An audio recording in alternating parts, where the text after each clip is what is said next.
Kasus ini bukan sekedar tentang pesan vulgar di ruang privat digital, melainkan tentang bagaimana kekuasaan, pengetahuan hukum, dan etika runtuh bersamaan ketika kekerasan dinormalisasi. Halo Sobat Adikti, ketemu lagi dengan saya Dani.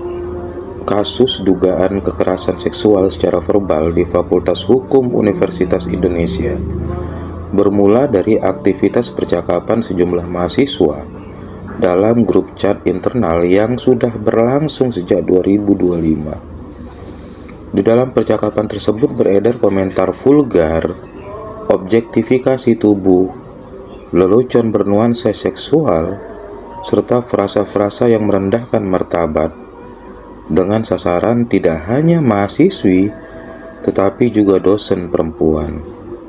Selama berbulan-bulan, percakapan itu berlangsung dalam ruang privat digital sebelum akhirnya pada awal April 2026 tangkapan layar percakapan bocor ke media sosial X dan Instagram. Hal ini memicu kemarahan publik karena pelakunya adalah mahasiswa Fakultas Hukum yang sedang dididik dalam nilai hukum dan etika. Sekitar 11-12 April 2026, unggahan tersebut menjadi viral dan mendorong korban maupun pihak yang mengetahui peristiwa itu melapor secara resmi ke Fakultas Hukum Universitas Indonesia dan Universitas Indonesia.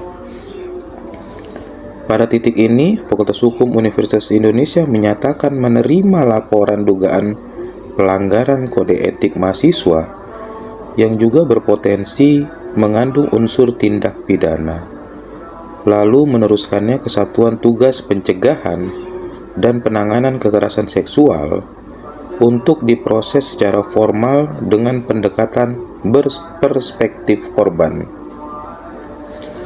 UI menegaskan bahwa proses dilakukan berdasarkan Permendikbudristek nomor 55 tahun 2024 dan Peraturan Rektor UI nomor 37 tahun 2025 serta menjunjung asas kehati-hatian dan praduga tak bersalah. Di tengah proses formal tersebut, dinamika sosial di tingkat mahasiswa berkembang cepat. Pada 13 hingga 14 April 2026 dini hari, organisasi kemahasiswaan Fakultas Hukum UI bersama unsur fakultas menggelar sidang terbuka di auditorium untuk meminta pertanggungjawaban moral para terduga pelaku.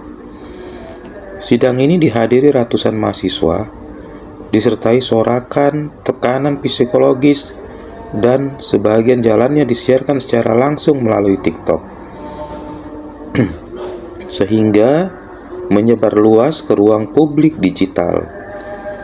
Meskipun pihak penyelenggara menyatakan tidak terjadi kekerasan fisik, suasana sidang memunculkan kritik tajam karena dinilai menyerupai pengadilan massa di luar sistem peradilan pidana yang formal. Setelah kasus tersebut mencuat, kuasa hukum korban mengungkap bahwa jumlah korban mencapai sedikitnya 27 orang, terdiri dari mahasiswa dan dosen, sementara jumlah terduga pelaku disebut sebanyak 16 mahasiswa. Desakan publik menguat agar kampus menjatuhkan sanksi tegas hingga drop out. Sementara pihak universitas menegaskan bahwa sanksi akademik hanya akan diputuskan setelah proses pemeriksaan, verifikasi bukti, dan rekomendasi resmi dari Satgas PPKS selesai.